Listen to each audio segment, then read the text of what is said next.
The room was full of people, but Adaeze had never felt more alone.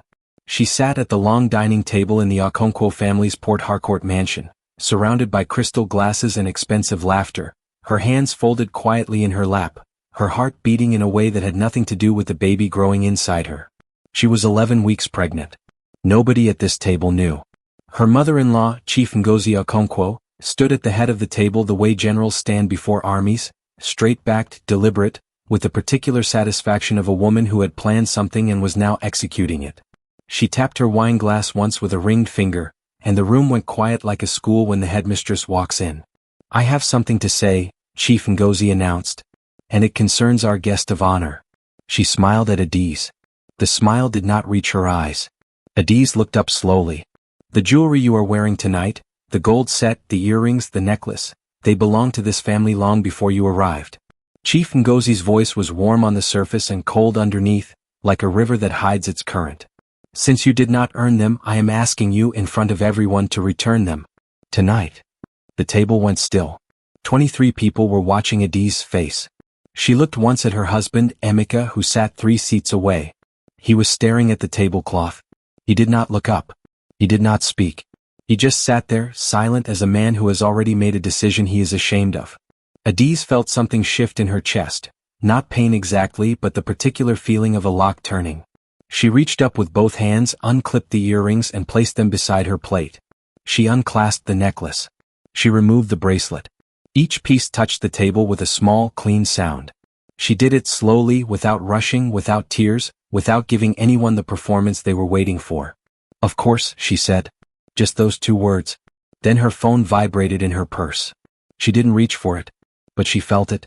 And she already knew what the message would say, because she had been waiting for it since 9 a.m. that morning, when she had walked out of a glass office tower in Abuja and handed a pen back to a notary who looked at her like she had just rewritten the sky. She knew what was in her safe at home. She knew what her name was now worth. The question was, did anyone else in this room have any idea what they had just done? Adaeze had not always been the kind of woman people underestimated.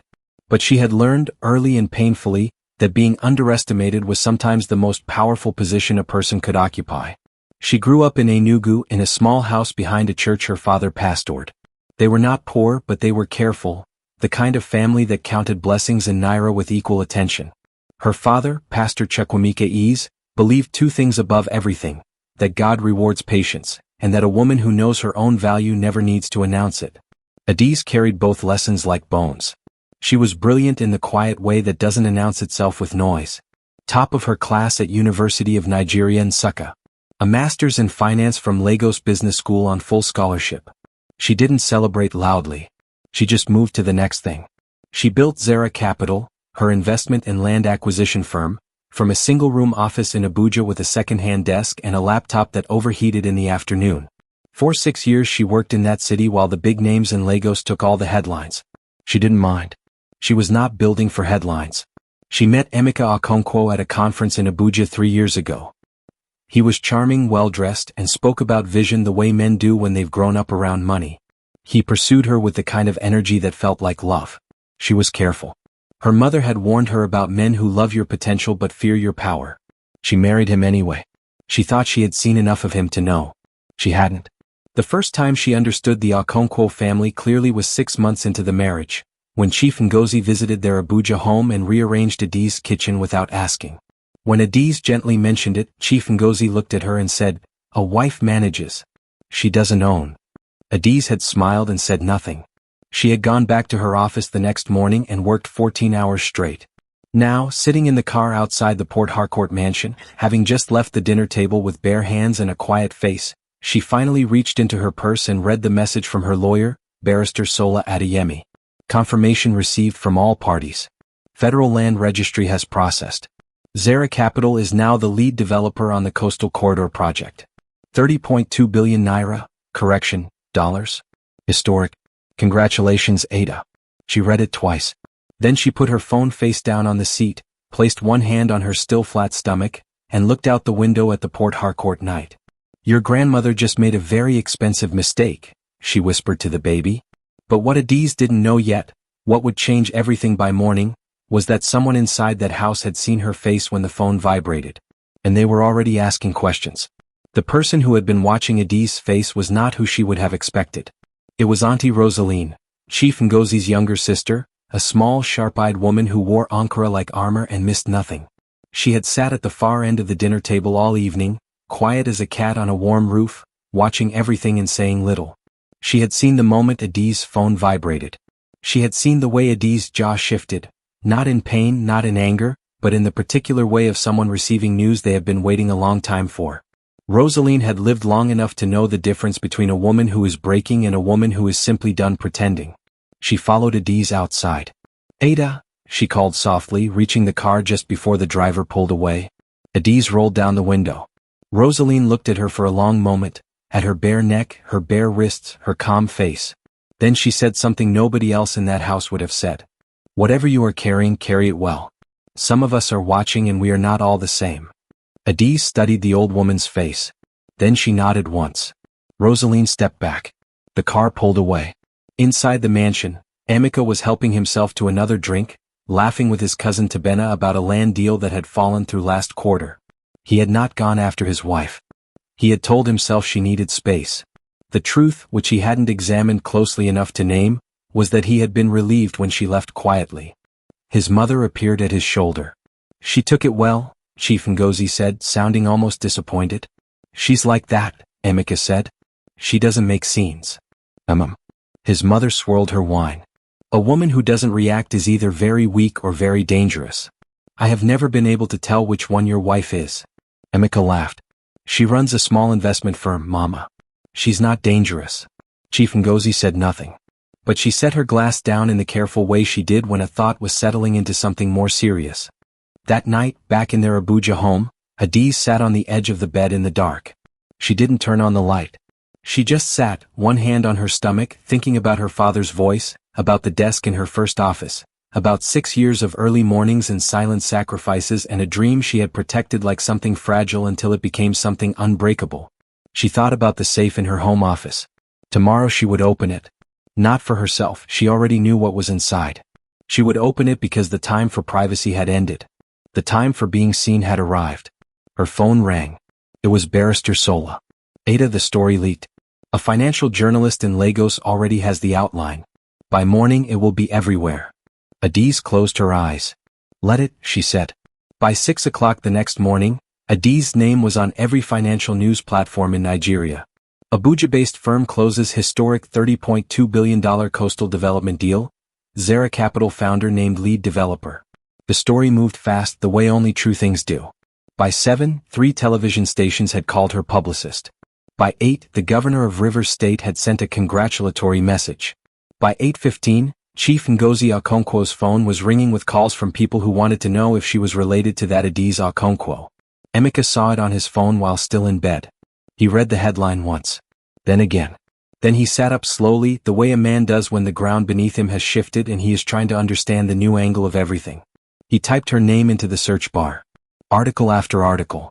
Her photograph, the one from the Abuja Business Summit 2 years ago, where she had spoken on land acquisition strategy and he had not attended because he had a golf game. Her company's portfolio. Quotes from international partners. A profile from a financial magazine that described Zara Capital as one of the most quietly powerful firms in West Africa. Quietly powerful. He sat with those 2 words for a long time. He went to find her. She was in her home office, dressed already, sitting behind her desk with Barrister Sola on speaker and 3 open folders in front of her. She looked up when he came in. Her face was open, calm, not unkind, but different. Something in it had changed position permanently. "Ada," he started. "I have a call in 4 minutes," she said. Not coldly. Just factually. He stood in the doorway of a room he had walked past 1,000 times without curiosity, and looked at his wife properly, perhaps for the first time in a year, and felt something that was equal parts admiration and shame pressing against his ribs. He left without finishing his sentence. Adeeze watched him go. Then she turned back to her folders. At 10 o'clock she went to the safe. It was built into the wall behind a framed photograph of her parents. Her father in his pastoral collar, her mother in a yellow blouse, both of them smiling at something outside the frame. She touched the photograph briefly before moving it aside. She turned the combination slowly. 3 numbers she had chosen herself on the day she signed the lease for her first office. The numbers of the Bible verse her father read every morning. Jeremiah 1:5. The safe opened. Inside were documents. The original Zara Capital Incorporation papers, her first investor agreement, land title certificates spanning 6 states. And underneath all of it, in a brown envelope she had carried from Enugu 12 years ago and never opened, a letter her father had written her the morning she left for Lagos Business School. She had promised him she would only open it when she had become everything he believed she would become. Her hands were steady, but her eyes were full. Was she ready to read it? And what had her father seen in her all those years ago that she was only now beginning to see in herself? Adaeze sat with the envelope in her hands for a long moment. The office was quiet. The morning light came through the curtains in long, warm strips, falling across her desk, across the folders, across her father's handwriting on the front of the envelope, her name written in the careful, deliberate way he wrote everything, as though each letter deserved full attention. Adaeze Chisimese. To be opened when you arrive. She opened it. The letter was 2 pages, written in blue ink, and it smelled faintly of the wood polish her father used on his church pews every Saturday morning. She could almost hear his voice as she read, deep and unhurried, the voice of a man who had never needed to raise it to be heard. My daughter. I am writing this on the morning you are leaving. Your mother is in the kitchen pretending to cook so she does not cry in front of you. I am pretending to read so I do not do the same. I want to tell you what I have never said aloud because some things are too important for the moment. They need paper and distance and the right time. You were born with something I have only seen in a few people in my life. Not intelligence, though you have that. Not ambition, though you have that too. What you were born with is stillness. The ability to remain whole when everything around you is trying to break you into pieces. Guard that. The world will test it in ways I cannot predict and you cannot prepare for. But it is yours. Nobody gave it to you and nobody can take it. When you arrive, and you will arrive, I have never doubted this, I want you to remember one thing. The people who underestimated you were not your enemies. They were just unable to see. Forgive them quickly. Staying angry at people who couldn't see your value is like staying angry at someone for being blind. It only hurts your own eyes. Walk in your full-size Ada. Not for anyone watching. For yourself. Your father who is very proud and very bad at goodbyes. She read it twice. Then she folded it carefully, returned it to the envelope, and pressed it flat against her chest with both hands. She sat like that for 3 minutes, just breathing. Then she picked up her phone and called Chief Ngozi. The line rang 4 times. Then the older woman's voice came through, careful and controlled. The voice of someone who had spent the morning recalibrating. Adaeze. Good morning, Ma. Adaeze's voice was even. Warm even. I would like to come and see you this afternoon. There are some things I think we should discuss face to face. Pause. Long enough to mean something. I will be home, Chief Ngozi said. Adaeze ended the call. She stood, smoothed her dress and looked at the photograph of her parents on the wall. Now rehung, her father's eyes looking out at something beyond the frame, her mother's smile carrying everything it always carried. I heard you, Daddy, she said quietly. She picked up her car keys. But as she reached the front door, Emeka appeared at the top of the stairs. He looked like a man who had not slept. His eyes were red at the edges, and he was holding his phone loosely at his side like he had forgotten it was there. Ada, he said. I need to tell you something. About last night. About a lot of things. She stopped. She looked up at him. And for the first time since the dinner, since the jewelry, since the silence that had hurt more than anything his mother had said, she saw something in his face that she hadn't seen in a very long time. She saw him afraid of losing her. The question now was whether that fear had arrived too late, or just in time. Adaeze looked at her husband for a long moment. He was standing at the top of the stairs like a man who had climbed to a high place and only just realized there was nothing holding him up. His shirt was wrinkled. His eyes were swollen at the edges. He was holding his phone the way people hold things when their hands need something to do. She had loved this man. She wanted to remember that clearly, without bitterness coloring it. She had genuinely, completely loved him. That mattered. It didn't fix anything, but it mattered. Ada, he said again. Please. She set her car keys down on the side table by the door. Come down, she said quietly. He came down the stairs and they sat across from each other in the living room. Not close, not distant, just 2 people finally in the same room without performance. The morning light was flat and honest. There was nowhere to hide in it. I didn't know about the deal, he started. I know. I didn't know how big, I knew you worked hard, I knew Zara Capital was doing well, but I didn't. He stopped. Pressed his hands together. Why didn't you tell me? Adaeze looked at him steadily. When was the last time you asked? The question sat between them like something solid.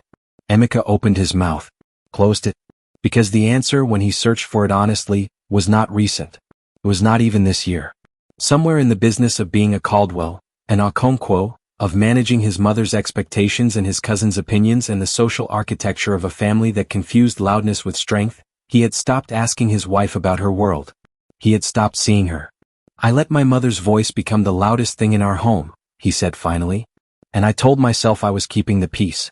But I was choosing the easier thing. Every time. Yes, Adaeze said. You were. She was not cruel about it. But she was not soft either. There was a version of this conversation where she comforted him through his realization, where she made his guilt easier to carry. She had decided, somewhere on the drive home from Port Harcourt last night, that she was done making difficult things easier for people who had made difficult things harder for her. Emeka, I need to tell you something and I need you to really hear it. He nodded. I am pregnant. The room changed. Emeka's face did the thing that faces do when something arrives that is too large for immediate processing. It went very still first, then fractured, then rebuilt itself into something raw and unguarded that she hadn't seen on him in years. He stood up, sat back down, put his face in his hands. Ada? I found out 5 weeks ago, she said. I was going to tell you after the deal closed. I wanted one thing at a time. I wanted to be sure of the ground before I added more weight to it. He looked up at her. Are you okay? Is everything? Everything is fine. The baby is fine. Pause. I am fine. He heard what lived inside that last sentence. The way she said I am fine not as reassurance but as declaration. He heard it and it hurt him in the right place. I don't know if we are fine, she continued. And I think you know that too. He nodded slowly. What do you need from me? It was the right question. Maybe the first truly right question he had asked her in a long time. She felt it land differently than she expected. Not with warmth, not yet, but with a small, careful acknowledgement that perhaps there was still something here worth the difficulty of honesty. I need time, she said. I need you to stop managing your mother and start being my husband.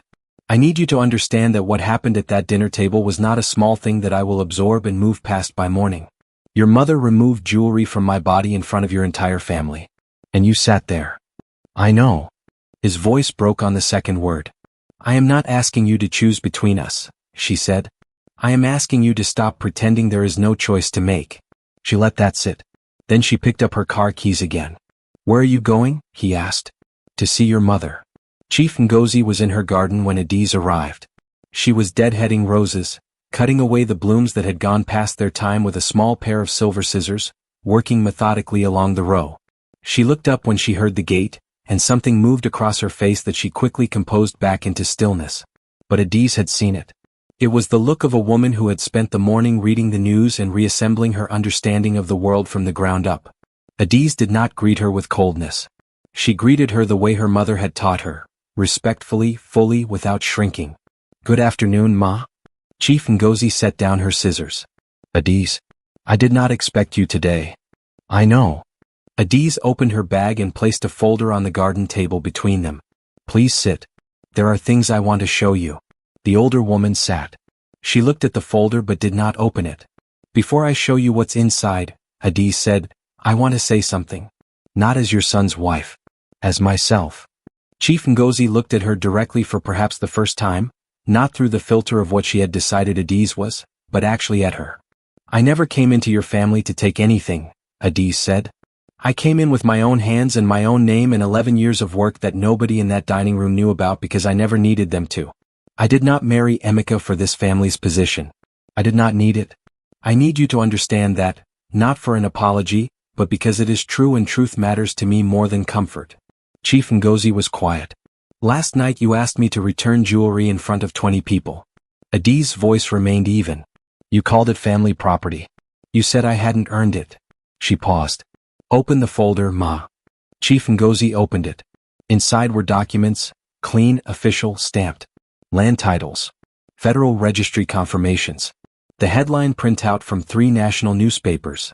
And at the top, a single summary page that Barrister Sola had prepared, the full scope of the Coastal Corridor project, its value, its reach, and the name of its lead developer. Chief Ngozi read in silence. She turned pages slowly. Her silver scissors sat forgotten beside the roses. Somewhere in the garden a bird was calling, and the afternoon was warm, and the only sound for a long time was paper turning. When she reached the last page she stopped. On it was a map of the coastal corridor development route, and highlighted in yellow, 2 parcels of land that sat directly beneath the access roads the Okonkwo family had been fighting to develop for over a decade.